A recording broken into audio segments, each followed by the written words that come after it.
A única intenção de Deus, pode olhar para a história, é que a gente viva com Ele. Você não entendeu, irmão? A única intenção de Deus, no final de todas as páginas da Bíblia, está dizendo que Deus habitou com eles. Eles serão o seu povo e Ele será o seu Deus. É o final e a conclusão do Apocalipse. Deus virá habitar conosco. Ele virá para estar conosco por toda a eternidade. Aleluia, e parece que a única coisa que Deus quer é que a gente viva com Ele.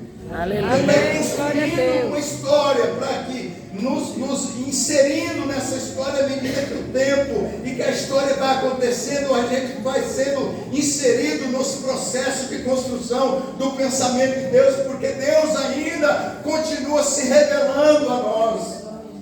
Aleluia! Aleluia, Jesus. Deus está nessa manhã aqui com os crentes. Amém. O Espírito Santo está nessa manhã. Aleluia. Gênesis 12. Deixa eu perguntar para Abraão o que ele pensava sobre o altar, porque ele construiu 4 altares. Eu vou falar sobre os altares de Abraão, o que esses altares significaram para a vida de Abraão, como eu posso trazer minha família para dentro desses altares. Gênesis capítulo 12, verso onde disse o Senhor a Abraão: sai da tua terra, da tua parentela, da casa de teu pai, e vai para a terra que te mostrarei. De ti farei uma grande nação, e te abençoarei, e engrandecerei o teu nome. Sê tu uma bênção. Abençoarei os que te abençoarem, e amaldiçoarei os que te amaldiçoarem. Em ti serão benditas todas as nações da terra. Partiu, pois, Abraão, como lhe ordenou o Senhor, e Ló foi com ele. Tinha Abraão 75 anos quando saiu de Harã. Levou Abraão consigo a Sarai, sua mulher, e a Ló, filho de seu irmão, e todos os bens que havia adquirido, e as pessoas que lhe acresceram em Harã. Partiram para a terra de Canaã e lá chegaram. Até aqui. Quem é Abraão? Vamos entender quem é esse personagem bíblico, que foi um dos mais importantes da história da humanidade, da história bíblica e da construção teológica. Do capítulo 1 ao capítulo 8 de Gênesis, você vai ver Deus lidando com toda a humanidade. A partir do capítulo 8 e a partir do dilúvio, e a geração pós-dilúvio, os 3 filhos de Noé, lembra? Sem, Cã e Jafé, eles foram espalhados pela terra. Eles tomaram destinos diferentes. Os filhos de Jafé, por exemplo, eles migraram para o território que hoje chamamos de Europa. Portanto, os europeus descendem dos filhos de Jafé. Os filhos de Cã, eles partiram mais para o lado da África e parte do Oriente Médio. Então toda aquela região foi formada, construída, todas aquelas nações a partir dos filhos de Cã. E os filhos de Sem migraram para a Mesopotâmia. Os filhos de Sem, portanto, são todas aquelas nações da Mesopotâmia: Israel, Síria, o Acre, o Iraque. Todas aquelas nações foram descendentes ou criados, gerados a partir dos descendentes de Sem. É por isso que são chamados de semitas. Quando Deus chama Abraão, nesse momento da história, do capítulo 8 ao capítulo 11, ao capítulo 12 de Gênesis, Deus havia se calado profeticamente. A última pessoa com quem Deus falou alguma coisa foi com Noé. A partir disso, Deus se cala. E a partir do capítulo 12, nós vamos ter a informação que Deus pega um homem descendente de Sem, um semita, que mora lá em Ur dos Caldeus, entre uma cidade entre o rio Tigres e o rio Eufrates. Deus chama esse homem, ele é um descendente direto de Sem.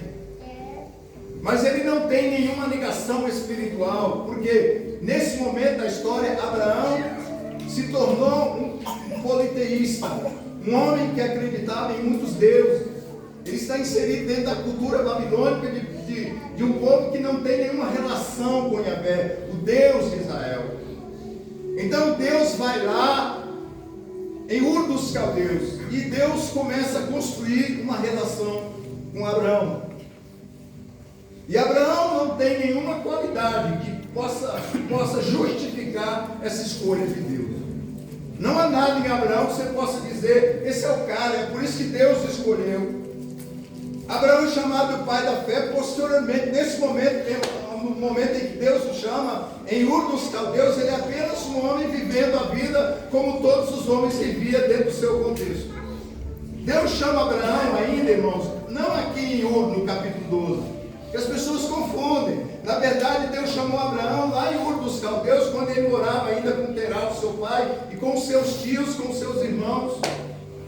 Deus o chama, e nós não entendemos como Deus o chamou, entendemos apenas que, de alguma forma, ele entendeu e ele compreendeu que aquela fala, aquele falar era de um Deus interessante, porque ele era um homem que acreditava em muitos deuses, aquele era apenas mais um Deus. E Abraão, então, ele sai de Ur dos Caldeus e ele vai para Arã. Esse texto que nós lemos aqui é a segunda chamada de Abraão. Porque as pessoas acham que, no capítulo 12, Abraão sai da tua terra, da tua parentela e vai para uma terra que eu te mostrarei. As pessoas pensam que foi o primeiro contato de Abraão com Deus, foi aqui no capítulo 12, mas não foi aqui no capítulo 12. Você pode ler no capítulo 11, e versículo 31 diz assim: tomou Terá, Abraão seu filho, Aló, filho de Arã, filho de seu filho e Sarai, sua nora, mulher de seu filho Abraão, e saiu com eles de Ur dos Caldeus, para ir à terra de Canaã. Claro que o escritor aqui está escrevendo depois.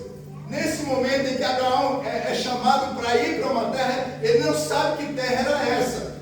O escritor vai dizer que eles foram para Canaã porque ele já tinha essa informação, porque ele escreveu depois. Vocês estão entendendo? Então, neste momento aqui, a segunda chamada de Abraão, ele fica um bom tempo em Arã. Vamos entender isso de forma geográfica. Ur dos Caldeus e Arã está distante cerca de 950 quilômetros. Então Deus chama ele de Ur dos Caldeus. Ele sai de Ur dos Caldeus com seu pai Terá, com seus tios, e andam 950 quilômetros em direção a uma terra que ele também não sabia qual era. Mas quando chegam em Arã, eles param, eles ficam ali por muitos anos. E em Arã, Abraão vai construindo a sua identidade, a sua fé e a sua relação com Deus. Não há muita informação bíblica sobre isso, mas está contido aqui. Tanto é que no discurso de Estevão, no capítulo 7 de Atos dos Apóstolos, olha lá para você entender isso que estou dizendo hoje para você. Amém, irmão? Amém. Vocês estão aí? Então digam amém. Amém. Eu estou aqui. Aleluia.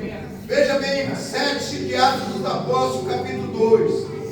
Estevão respondeu: varões, irmãos e pais, ouvi. O Deus da glória apareceu a nosso pai Abraão quando estava na Mesopotâmia, antes de habitar em Arã.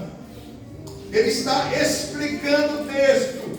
Ele está dizendo, nossos pais, ou seja, nosso pai Abraão, ele ouviu a voz de Deus antes de vir para Arã, quando estava ainda na Mesopotâmia. E Deus me disse: sai da tua terra, da tua parentela e vem para a terra que eu te mostrarei. Então saiu da terra dos caldeus e foi habitar em Arã. Dali, com a morte de seu pai, Deus o trouxe para essa terra em que vós habitais agora. Duas chamadas de Abraão. Então Abraão constrói uma relação com Deus em Arã, que não temos muitos detalhes. A verdade é que nesse tempo a sua fé foi se desenvolvendo. Quando chega no capítulo 12 que nós lemos, Deus está dizendo a ele pela segunda vez: sai da casa dos teus pais. Lembra que nesse momento aqui da história, Terá havia morrido, Terá o pai de Abraão. E Deus então disse: agora sim, sai do meio da sua parentela e vai para uma terra que eu te mostrarei. Abraão então, diz o texto, partiu pois Abraão, como lhe ordenara o Senhor, e Ló foi com ele. Ló, o pai de Ló, que era irmão de Abraão, havia morrido também, e então Abraão leva com ele. Abraão tinha 75 anos quando ele parte, em direção à terra prometida. Quando ele chega lá, observa como o texto diz, verso 6. Ainda a segunda parte do verso 5, partiram para a terra de Canaã e lá chegaram. Então Abraão sai de Harã, roda também em média 850 quilômetros e chega em Canaã. E o texto diz que ele atravessou Abraão a terra de Siquém até o carvalho de Moré. Nesse tempo os cananeus habitavam na terra. Apareceu o Senhor a Abraão e disse: darei à tua descendência essa terra. Ali edificou Abraão um altar. Passando dali para o monte oriente de Betel, armou a sua tenda.